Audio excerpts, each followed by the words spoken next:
Assalamualaikum warahmatullahi wabarakatuh. Perkenalkan, nama saya Novia Fitri Ramadhani dari kelas PI2 dengan NIM 44. Di sini saya akan menjelaskan tentang tes psikologi, yaitu EPPS sama SCCT. Nah, yang pertama, apa sih itu tes proyektif? Jadi, tes proyektif itu psikolog bakal ngasih semacam stimulus yang nggak jelas kayak gambar atau kalimat yang setengah jadi, terus kita disuruh memberi respon sesuai pikiran sendiri. Nah, dari cara kita jawab itulah psikolog bisa membaca kepribadian, motivasi sampai konflik batin yang kadang tersembunyi di bawah alam bawah sadar kita. Nah, dasarnya ini dari teorinya Sigmund Freud yang psikoanalisa itu. Dia bilang kalau hal-hal yang kita pendam itu bisa nyelip keluar lewat reaksi spontan. Jadi bisa dibilang tes proyektif tuh kayak cerminan kecil buat ngintip isi kepala kita sendiri.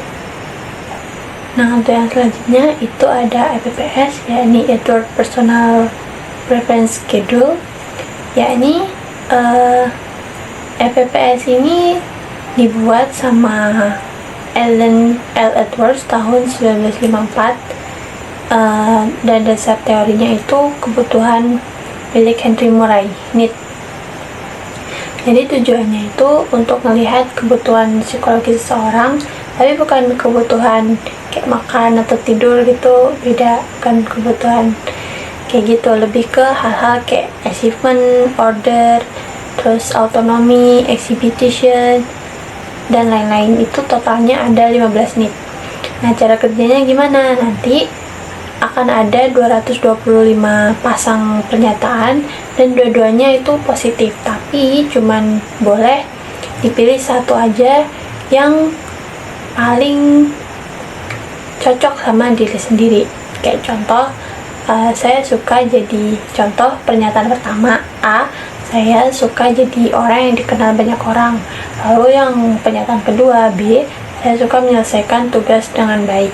Nah, dari pilihan kayak gitu, psikolog bisa nangkep pola kebutuhan kamu itu lebih condong ke pencapaian atau ke hubungan sosial, atau bisa yang lain lagi. Yang seru dari EPPS itu bukan cuma nilai tinggi atau rendahnya aja, tapi kombinasi kebutuhan kamu. Kayak misal achievement lebih tinggi tapi affiliation-nya rendah, itu maksudnya orangnya perfeksionis tapi gak terlalu suka kerja bareng sama orang lain. Sedangkan yang affiliation-nya tinggi tapi dominance rendah, orangnya ramah tapi gak suka jadi pemimpin. Nah, EPPS ini juga sering banget dipakai untuk assessment karir, konseling, bahkan sampai rekrutmen kerja.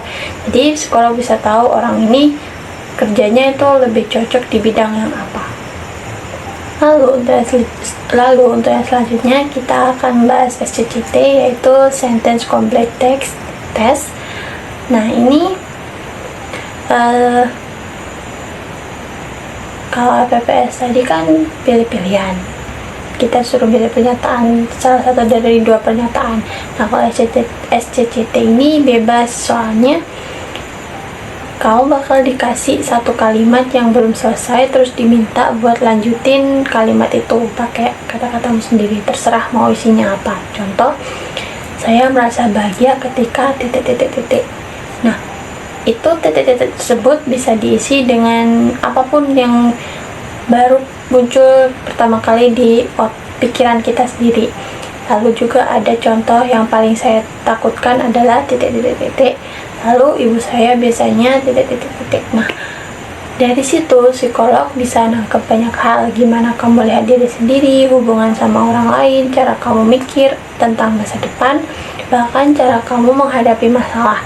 Biasanya ada sekitar 60 kalimat yang harus dilengkapi, dan semuanya dibagi ke beberapa tema kayak keluarga, diri sendiri, kerjaan, masa depan, dan hubungan sosial. Yang keren itu ya nggak ada jawaban benar salah, tapi dari jawaban-jawaban itu bisa kelihatan pola besar kepribadian kita. Kalimatnya sering pesimis, mungkin lagi stres, terus jawabannya defensif, terus bisa jadi lagi nahan emosi, atau malah optimis banget. Ini bisa jadi lagi di fase bahagia. Nah, SCCT ini sering banget dipakai di bidang klinis dan konseling karena bisa bantu klien curhat tanpa harus disuruh cerita langsung. Oke, selanjutnya itu ada etika dalam penggunaan tes psikologi. Nah, bagian ini tuh penting banget, yakni etika saat menggunakan tes psikologi. Karena dua tes tadi itu nggak boleh asal pakai, ada aturan resminya, yaitu yang pertama stimulus asli, maksudnya tentang soal atau gambarnya itu nggak boleh disebar ke publik. Yang kedua ada hasil tes dan identitas peserta itu wajib banget dirahasiakan, itu masuk ke kode etik. Nah, yang ketiga ada tes cuma boleh dilakukan sama psikolog profesional yang punya izin praktik. Jadi kalau kalian nemu tes SCCT atau EPPS versi gratis di internet yang banyak-banyak tersebar gitu, ya bisa sih kalau buat seru-seruan, tapi jangan dianggap hasilnya itu profesional, ya yang tahu psikolog itu sendiri. Nah, yang terakhir itu untuk refleksi pribadi.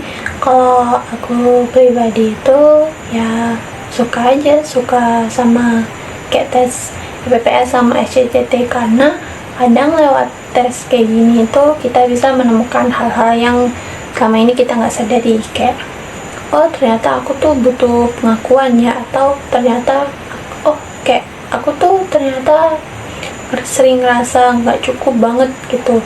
Nah, tes proyektif tuh bukan cuma buat ngetes orang lain, tapi juga bisa buat self reflection, kayak cara halus buat jujur sama diri sendiri. Nah, sepertinya itu saja penjelasan dari saya. Kurang lebihnya saya mohon maaf. Wassalamualaikum warahmatullahi wabarakatuh.